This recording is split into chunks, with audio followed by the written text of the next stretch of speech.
seems you only remember. Hello, hello. Hey, Back again.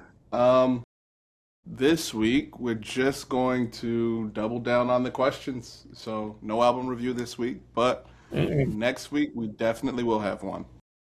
yeah. So, all right. Question number one. Is suffering actually required to create timeless music, or is the tortured artist archetype just a dangerous myth? Dan, you want to Uh, take that one first?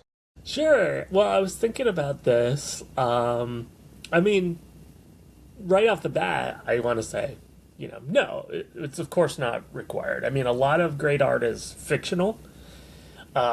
Doesn't mean it's not coming from a place of pain or suffering or experience that, the author it did go through. But, I feel like some people are able to tap into some kind of universal or some kind of emotional thing and kind of apply it to other things.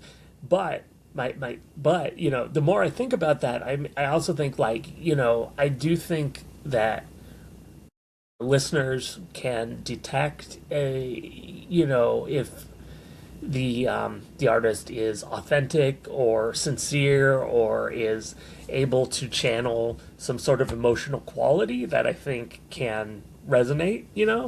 So I think we naturally have like a radar or spider sense of authenticity. BS. So if if somebody thinks if you think that somebody's being I don't know, laying it on a little too thick, or it's melodramatic, or it's performative, or something like that, that tends to be off-putting. Like people, just the idea of being like trying too hard or something. So like, and if you saw somebody like on stage like weeping and sobbing and like like being over the top dramatic, performing a song, it wouldn't really work in a lot of contexts. Like you wouldn't feel that. It would feel off-putting. It would feel like fake. But if somebody genuinely, let's say they're singing a song that they really feel emotionally, and they're not, they're just playing and singing, but maybe you can detect like a little quaver in their voice or a little like tear in their eye or something. I think that is what really can be powerful. That's what's really gonna like resonate or affect someone else on some level. So yeah, I don't know if the suffering is necessary, but it seems like having some sort of well of experience to draw from, and even just having, if your fans know a little bit about, if you went through a traumatic event and that's kind of part of your personal artistic lore or journey, then and you have that context, then maybe that makes your um, maybe that helps like people connect, like find your work or even connect with it emotionally. Um, so yeah, I'll leave it at that for now and see hear what you have to say. But that's kind of Yeah, that was my initial thought. and I 1000% agree in the sense that it's not required, right? Like this whole like the tortured art. Yeah, And as a matter of fact, I kind of like the end of that question where it says, "Is it a dangerous myth?" I think it's so dangerous. I remember, just a quick aside. I remember when I was in my undergrad, there was a professor, and he used to teach a class, and he used to talk about how like for blah blah blah many years he used to have to eat like ramen noodles, and that was like all he had, and blah blah blah. And he was to me it was like he was romanticizing this, like he was romanticizing the struggle, like yeah, before you're great at anything you have to, and it's just like right, I'm like that's so dangerous because then you have so many people who wind up in that situation and they think like, well, that's just how it's supposed to be. yeah, You're like, like pay your dues kind of, yeah, and it's just like It's like no, like like that might happen to you, but Yeah. that's not like required, like you don't have to suffer, in order to get Yeah, to the you next can. stage of life. Yeah, you don't have to suffer to have empathy or love or understanding No, for right, other right. Like you people, can have a or good, yeah, like I yeah. don't know. I Yeah, mean, like sometimes you're in a circle of people and they're like, "Oh, this happened to me," and and they tell you all these super traumatic things, and you're just like, "Well, actually, I had a happy childhood," and it's yeah, just like, does that make me less, creative? Does that make me less, yeah, yeah. So, you know? um, yeah. Oh, I just lost the point I was gonna make. But one thing I thought of also was the idea that like, uh, oh, I don't know. Oh man, I had it. Edit this All out. right, no, yeah, no worries, sorry, I'll keep going, but Yeah. also, um, like you said, there's a difference. Like you don't have to be tortured, but you have to be able to tap into something emotional that other people can feel. Mhm. It's it's very unfortunate that a lot of times that is pain or that is sadness or that is heartbreak, Yeah. but that's just because that's like a very shared experience like Yeah, around the and a world. very Like people yeah, know pain. exactly. And like when you're feeling those things, you need like an escape or something. Like if you're feeling amazing, you might put on a fun song or whatever, but it's maybe not It gonna, doesn't you hit the don't same need it. You spot. don't need like something to comfort you or to empathize with you. But when you're feeling Yeah, sad, it's on the other hand, people like to put on sad songs um, yeah. or the it which I always thought is kind of funny, but I mean it's true though. Like sometimes if you're feeling sad or you went through a breakup or something, it's cathartic to listen to something Well, that's that exactly what I was gonna say. It's like there's a catharsis there. yeah, Like it yeah, also makes you just not feel alone. Like even if you're alone in the moment, you're like, okay, there's yeah, some, like Paul McCartney knows how I feel, or this person yeah, knows how I feel. 'Cause yeah. And then, I also think you might be drawn to like something like, your musical like comfort food, it might not be emotionally resonant, but it might just be something that, you like and it makes you forget about the whatever, you just judge by pure like enjoyability. So, but I thought of what I was going to say, which was that a lot of, I mean, aside from the like cliche of like a tortured artist, I feel like a lot of artists, um, who it's not easy to be an artist, and a lot of the people who are, known or somewhat successful as an artist, like they've really dedicated a lot of time, a lot of their life, a lot of effort to making art, and I think like there's sacrifice involved, or there's you have to be a certain type of person sometimes. It's not for everyone. So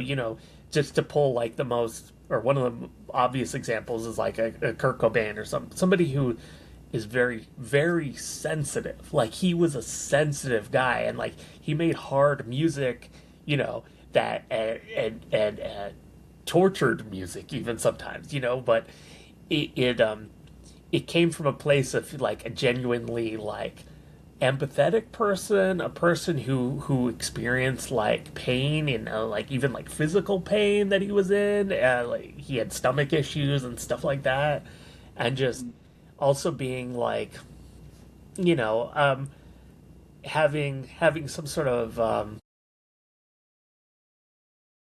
I guess yeah, that like it's like he was almost like more open to the world, or like like an open wound is He open, was like he was an you know empath. He was an empath. yeah, Yeah. yeah, whatever you want to say. So like, and I think there's just some other artists you could name. I keep thinking about Sid Barrett, who's kind of somebody who's been noted as like having mental health struggles, or like Daniel Johnston, like those people. I think resonate with people so strongly because they're almost like they're like a sponge or something, and like their talent is being able to like kind of like absorb that stuff and put it into some form that like can be communicated via song someone else. So it's like even it, I guess it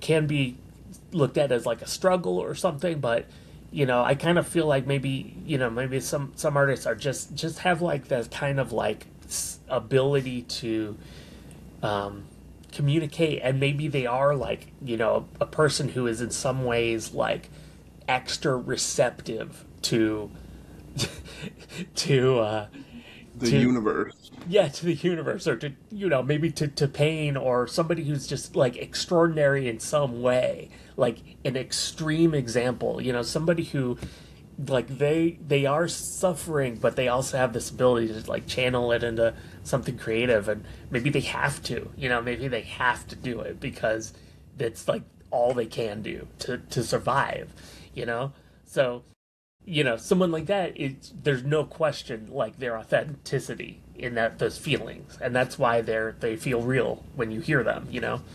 So yeah, Yeah, I mean, yeah, I think you hit the nail on the head. I mean, that's the loophole, right? Like you have to be authentic, and emotions have to come from a real place, but you don't have to experience a bunch of pain. The loophole to that is people that are like highly attuned and empathetic to other people.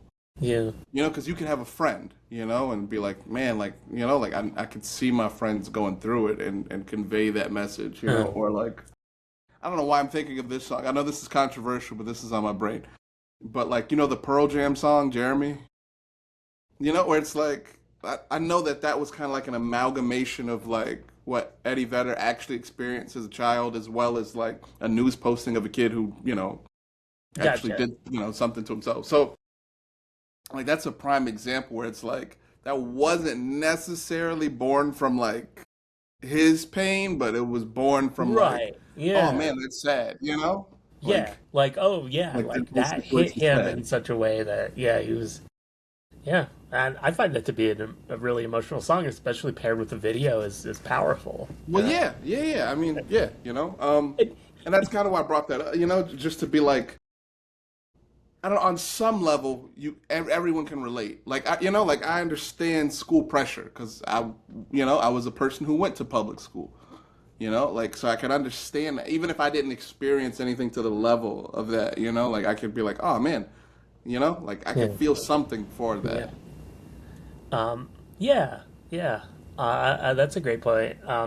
I was also just thinking, like, I mean, there's something special about music too, because you could be listening to a song that you don't understand the language, and it could still Still get the you could still emotion. feel emotion, and sometimes it just comes down to like, this melody, this chord change, this, moment is powerful. Just, I mean, a lot of classical music is full of emotion, and a lot of that is not, there's no words, there's no melody, or singing. I mean, some there is, but it's in another language that So yeah, it's interesting. I mean, music is interesting that way. It's like, Yeah, I don't know. Like there's even certain songs that are like like a pop song or something too, or just I remember having like such an emotional reaction to it when I heard it. It's like there probably wasn't necessarily any pain in the creation of it. So like I remember like it was either the first time or one of the first times I actually paid attention to hearing Viva La Vida by mm, Coldplay. hmm, And I remember having like such an emotional reaction to it as a kid, like huh, where it just like some of the melodic choices in it just like yeah. made me have like a very visceral reaction to the Isn't song. that interesting? And like, I could totally relate. And like, as a kid, you've probably not experienced like a lot of the stuff that they're singing Yeah, about in yeah. the pop song. So yeah, but you And can so still it's feel it was like that right, but from. it's funny. It's almost weird now because like you listen to the song, and it's like oh, like it's a good song, But like I remember like being a kid, and that was like it was like whoa, like like I was having a Yeah. legitimate experience, Wow. listening to that song. Yeah. It And was like that for I me mean with that's probably why I'm such a big Weezer fan too. Like I just so happened to listen to their music when I was right at the right age and I was going through the right, set of things as a child to, to be like, oh man, like this is kind of ingrained in me, yeah. like whereas like as an adult, if I had heard it, I'd be like, all right, this is a cool little, Yeah. I would Yeah. have deconstructed it. That's true. There's definitely music that like if you get into it when you're younger, it could be really, really powerful and it could stick with you. But maybe it's not going to have that same effect to an adult or an older person, like hearing it for the first time. They'll probably find, you're just as liable to find it like cheesy or trite or cliche or something like that. But as a kid, you maybe don't have that same kind of like filter. You're not like thinking of that. You're No, just none of that ego yeah, stuff is yeah. solidified yet. Yeah. This is, Oh, okay, cool. how, You want to jump into the next one? well, Or you got any I have last thoughts? something. It's kind of tangential, but how do you No, feel about? So I've heard this. I've heard this idea a few times of like, you know, an artist will say something like, "Oh, I didn't write that song. It just sort of, wrote itself. It just sort of yeah. came to me." And there's this idea of, I mean, when you think about it, like, the songs are there somewhere. You just have to like kind of find them and channel them, Be an like you're a antenna radio for it. station, and like Bob Dylan will say that. And I thought of Dylan because I don't think of him as like a very emotional artist, I guess. But people find his songs really, really moving, and it's like about the words, and a lot of them you don't even know really what they mean. And so I just remember he had a quote or an interview where he's talking about like, like I don't know where their songs came from, like and Well, he was that's writing. actually yeah, that's actually very common with like prolific writers and big creatives. Like Rick Rubin says that all the time. He's like, "Oh yeah, you just got to be like receptive to it."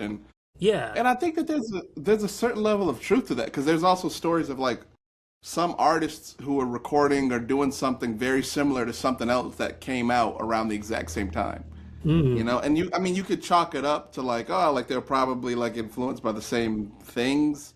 But Uh-huh. I do think that there's like, sometimes there's just something in the air, and it's like, hopefully you're the one that grabs it, you know what I mean? And Yeah.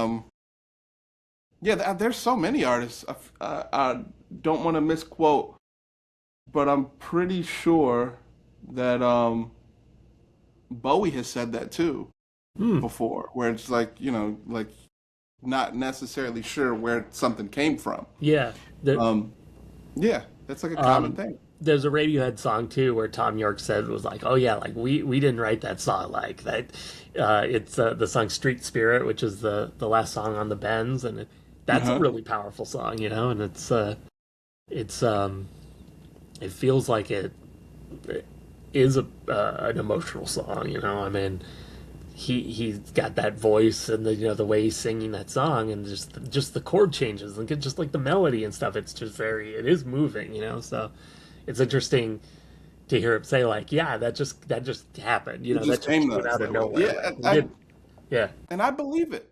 I believe it when they say stuff like that. Like I 1000% believe. Like yeah, I mean, there's been times where like I've even told you, where like you'll like I'll just be fiddling around and you'll start to play a progression and like the song just kind of carries itself. Like that's a real thing. Like like it's not always super conscious. It's not like all right, I'm gonna do this song. yeah. Like Which I it's mean, that's a very good, yeah, yeah. that's a good Go ahead. state. That's like the flow state of like creation and creativity. Like Yeah, you I don't have think any a lot ego. of Yeah, you're able to like receive yeah, stuff. Yeah. yeah. It's like you turn off the thinking part of your brain and kind of just let something happen, and you know,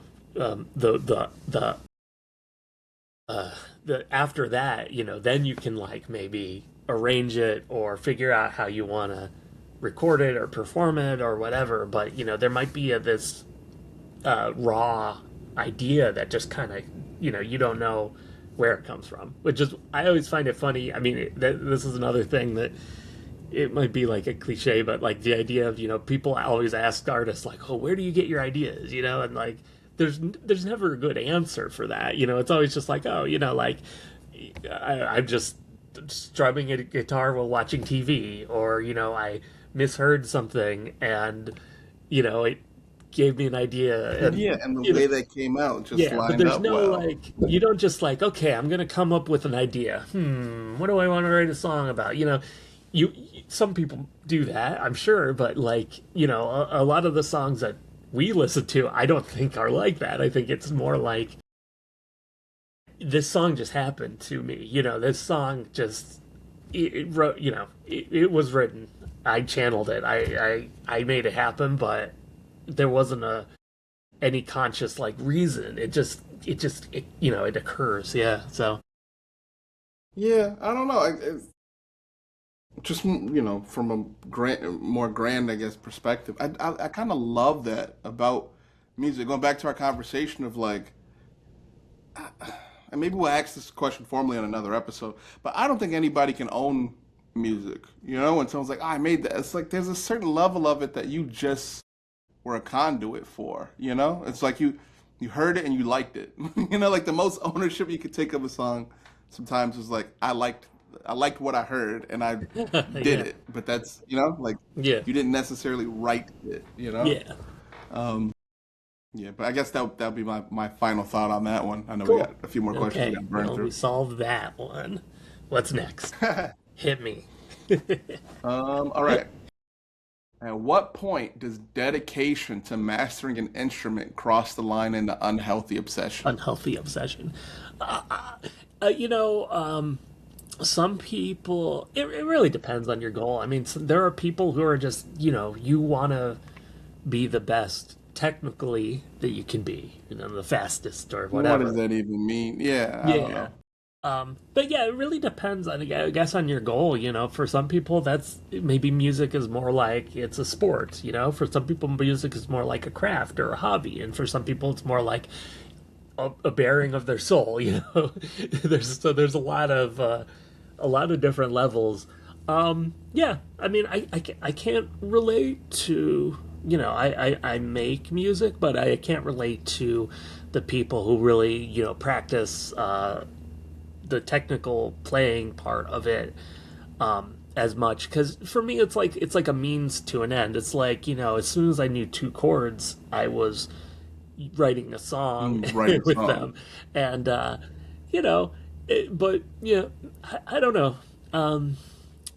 When in the original question, like the idea of like an unhealthy obsession,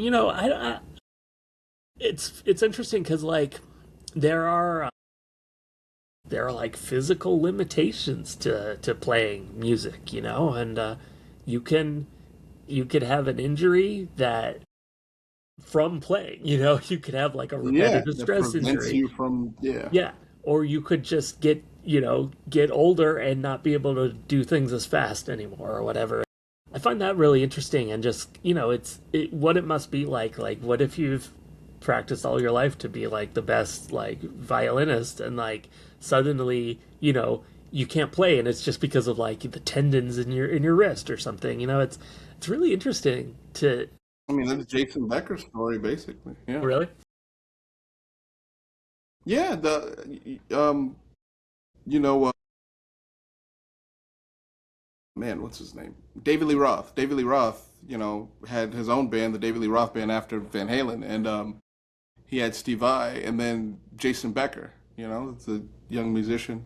Um, and Jason Becker was like what, like 19 or something like that. I might be wrong in saying that. This is one of those things where I should have fact checked it, but he was very young. He was Uh very huh. young, and then he got diagnosed with like ALS or something like that, Oh and so. damn.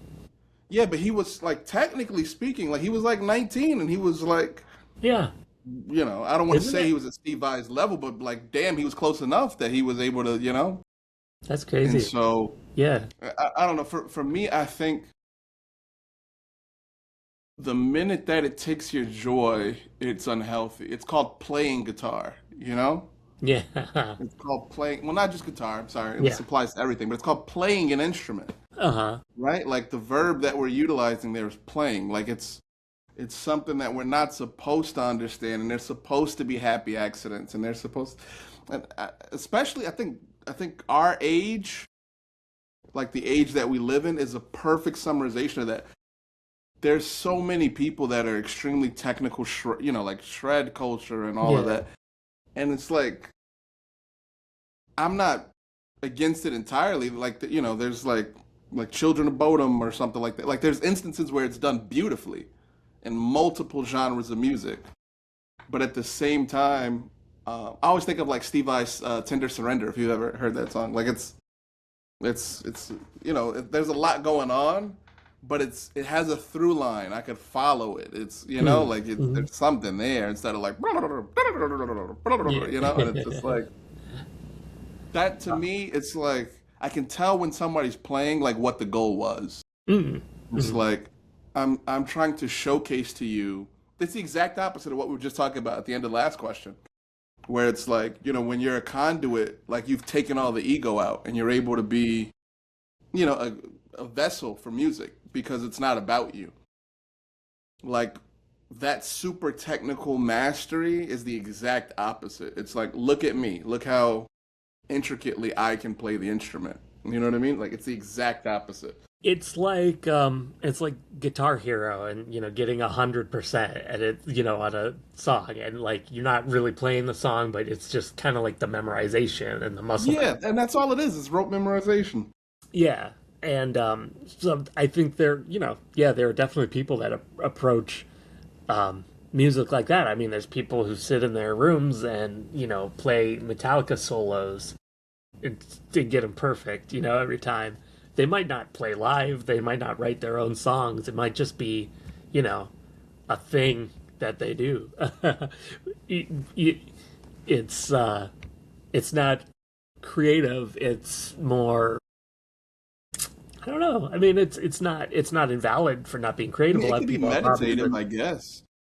Yeah, I think Yeah, so. I it could think be it is meditative, I meditative to suppose.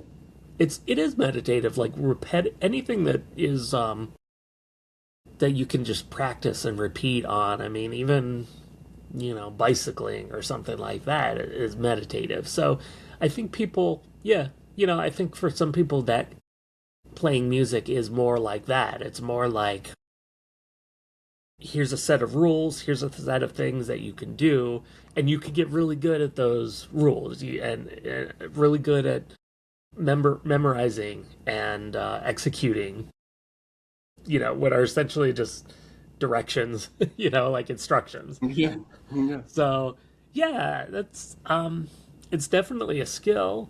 And there are some people who are just like amazing. Like I could never even approach.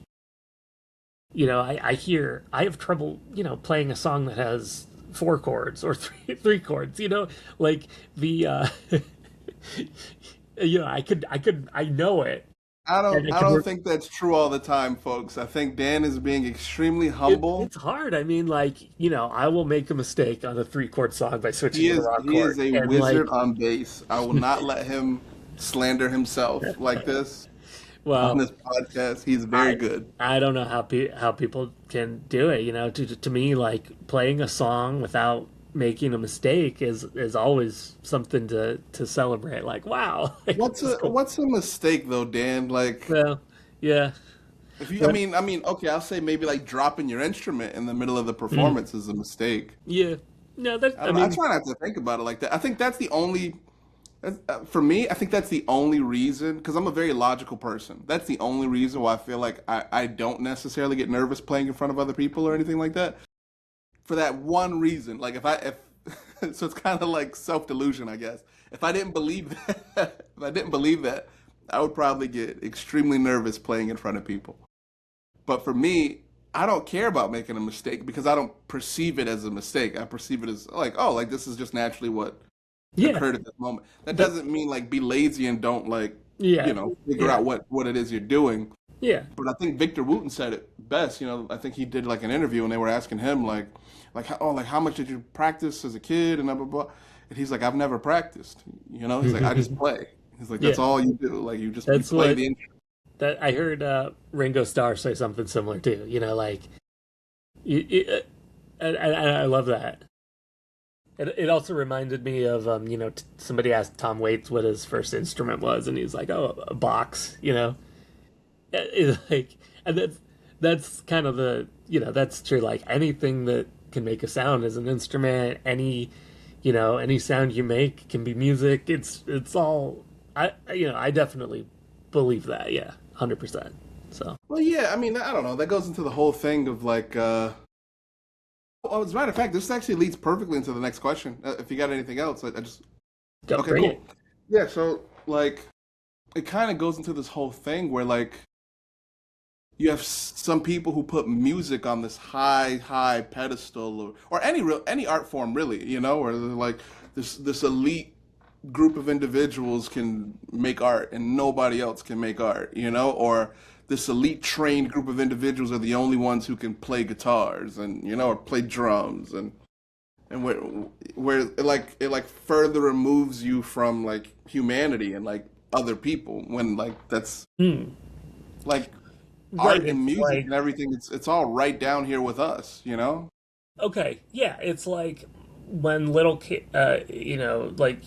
kids don't want to draw something once they realize that like they can't draw it as well as, you know, Right, I can't do it realistically, so it's yeah, not. yeah, yeah. So it is like that. It's for a lot of people. Like it's I don't want to say restrictive, but it's like like Motivational, yeah. you get discouraged if Yeah, you think it has to be perfect, this way. and you don't see all the practice that somebody else put in. If you're seeing is just the end result, then it's really discouraging when you pick up the guitar and you're just like, you feel like, Right, I can't do this on day one, yeah, and it's yeah, like, yeah, yeah, yeah, and yeah, the funny thing is like they're finding out like a lot of these guys you watch online are like ghost strumming, like they can't really play like that either, like. So it is kind of dangerous, It's a dangerous, thing, and it's very unhealthy when again, comparison is the enemy of all joy. Like you can't enjoy anything that you do when you're looking at what somebody else is doing or what somebody else has. You kind of just got to pat yourself on the back. yeah. So unless you had another point, leaning into the next question. Bring it. Okay. Next question. Are high concert ticket prices completely killing live music culture, or are fans just feeling entitled to cheap luxuries? The reason why I felt like it led well into this question, because again, like even bands like Nirvana and stuff like that, like to see them back in the day really wasn't that expensive. Like it was not that expensive to go see them. Yeah. Whereas now, like the Aries tour or whatever, like people were paying like what, like 10,000 or whatever, Yeah, like yeah. to It's just go see ridiculous. Taylor Swift play. And it's just like, what are we saying, at this point? Like, I'm not saying music is not valuable. I think artists need to be paid, right? That's why I'm against this whole like streaming thing where like artists are not being paid. I'm against that. But at the same time, to be like, like music is for the vast majority of people. It's for the populi. And so if it's at an unattainable price, we lost the point. It's all, it should always be at an attainable price. Like Yeah. it's something that the average layman should really be able to pick and choose if they go to or not. Yeah.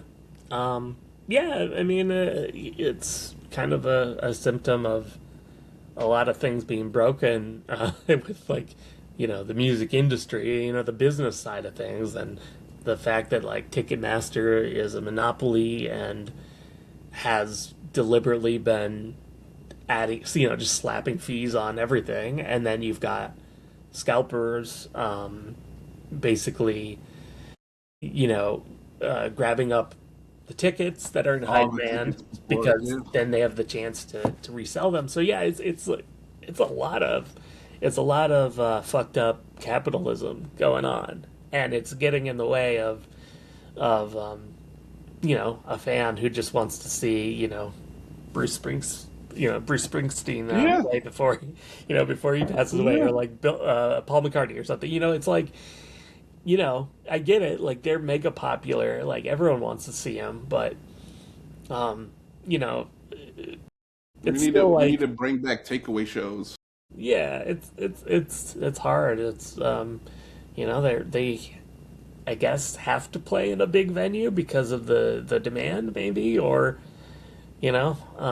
but it seems like there's a different way to do it. I mean, it doesn't seem like, to me, like $300 or whatever for a ticket is a lot, and I think for most people that is, and I was gonna say, I don't think that's just for you. I think that's yeah, like a lot. right. So, um, yeah, it sucks. It sucks. Yeah, and I don't know. That's why we got to get out there and play more music too. We just got to do more like free like music in the park. I really want to do like a music in the park thing. Nice. Yeah, Yeah. because yeah, Yeah. I mean, music like free. live music is becoming like a novelty thing, and that's scary to me. Yeah. That's so scary to me. Yeah. It's just like no, yeah, It used nobody's to out there. be, I think, more of a part of daily life where you could see Yeah, people. like the weekend's coming up. The three of us are going to a concert. Oh, who do you guys see? Like that was a common, especially like like early 2000s, like 90s and early 2000s. Like that's a lot of what we did. Like everybody went to go see live music. That was just as important as going to see a movie. It's like, oh, Star Wars came out. Okay, cool, and I'm gonna go see blah blah blah next week. You know, Yeah. but okay. Here's a little lighthearted one, right? We'll we'll get away from some of our doom and gloom. The world so bad. Um, all right, Dan, you go first. If you fell out of a window, what song would you want playing on your way down? First of all, let's change it to a plane so there's a little more time, You got more time? It could be a right? really high window. You could be Okay. like on the You're really high with 70th that. floor or something like that. If you're Yeah. in a plane, you're gonna die immediately when you pop out because like you're gonna asphyxiate long before you fall. Yeah. Well, when I first read that question, when you sent it over, like I had two different ideas, two different songs popped in my head, and I can't really explain why, but I'll try. I mean, there is no why, but literally two songs popped in my head, and I'm not sure why, but I would probably go with them. I mean, there's no wrong answer, and it's um, you don't want to. There's so many choices, So I think it's best not to overthink it, especially in that situation. You know what I mean? You kind of just Yeah, got to yeah. go with your gut. So the first one I thought of was "Let Down" by Radiohead, and I think I know why. I don't know. First of all, it's a beautiful, beautiful song. It's an awesome song. It's a wonderful song, and it sounds, the production, of course, is amazing. It's just a great song. But I also think it's because when I was a little kid, or when I was younger. I mean, that album came out in what, '97 or something. I was in high school. Um, I guess I wasn't like a little kid, but I was a lot younger. I mean, I You were was young. your kid when you're in high school. So anyway, yeah. I remember just listening to that song on headphones and kind of imagining like a music video for it that involved, I'm Hmm. pretty sure, like either a car or maybe it was a person, but I think it was like a car like in the clouds and maybe it was like falling or something. Nice. So it would kind of be like your wish coming true on that one. Yeah, I think I had maybe some sort of strange visual association with the idea of falling out of a window with that song, and it just connected. And I'm just like, yeah, why not? I can see That it. sounds good. I can That see it. sounds like as good a choice as any. The other song I thought of, I don't really know why, but I could kind of make a case for it was Ocean Man by Ween, because it's I'm assuming you know it because it's kind of a meme or a popular song because of it was in SpongeBob, but SpongeBob movie, but it's actually, I mean, it's a great song, and it's pretty short. I think I like, it'll fit, it's But 2 minutes you'll actually get to game. finish it before you hit the Yeah, ground. yeah.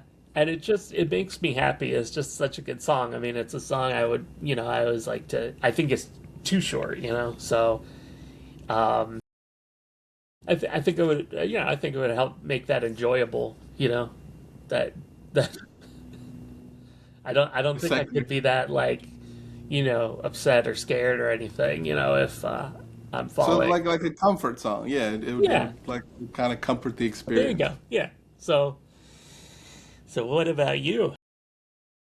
Man, Yeah. well, you did too, so I'm gonna throw an extra one in there.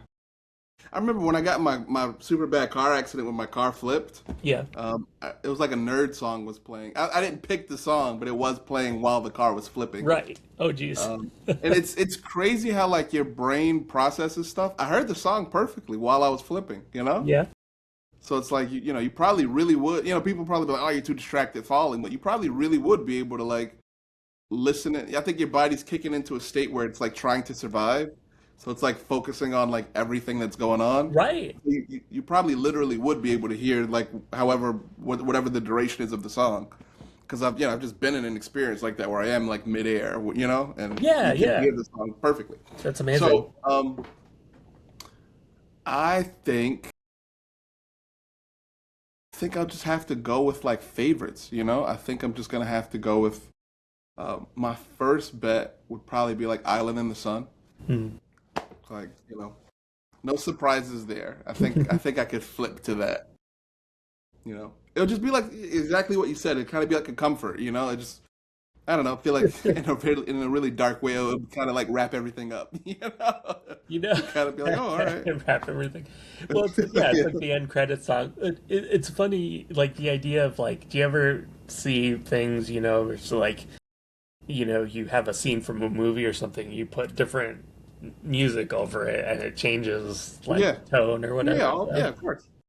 it's funny to Yeah. me to think of somebody falling Yeah. out of a window and that song's playing. It's like the end credits of a movie. Like the guy, Yeah. you fall backwards out of a window and it shatters, and you're like going like this, "Ah," and then like it's slow motion, and then you hear like, "Doo, doo, doo, doo, doo, doo." Yeah, I know, Yeah, that'd be cool. yeah, It's like when the villain finally gets his comeuppance or something like that. yeah. Yeah. So that would be the end credits, or the fall, yeah, the Yeah, and like what you're saying about finishing the song, even if I just got that beginning riff, you know, and the hip hip, and then that was it, like, I think yeah. I could groove to that for a second, There you and go. then just go down. Yeah, Yeah. nice. Now the second one's weird. The second one's weird. Honorable mention will be "Hey Jude" by Okay, the Beatles a little long, for but sure, obvious sure. reasons. Yeah, I mean any part. I can do the na na na na. I can do the Okay, yeah, beginning, like any yeah, part of it. yeah. I'll take what I can get. But the other one I was really thinking about, um, I was thinking "Extreme Ways" by Moby. If you've ever watched like speaking of end credit scenes, if you've ever watched like a Bourne movie or whatever, it's the same song at the end of every Bourne movie. Oh man, it's like a techno-y kind of Mhm. song, but it's super catchy. You Yeah, know, it's got like a nice little, you nice. should probably listen to it.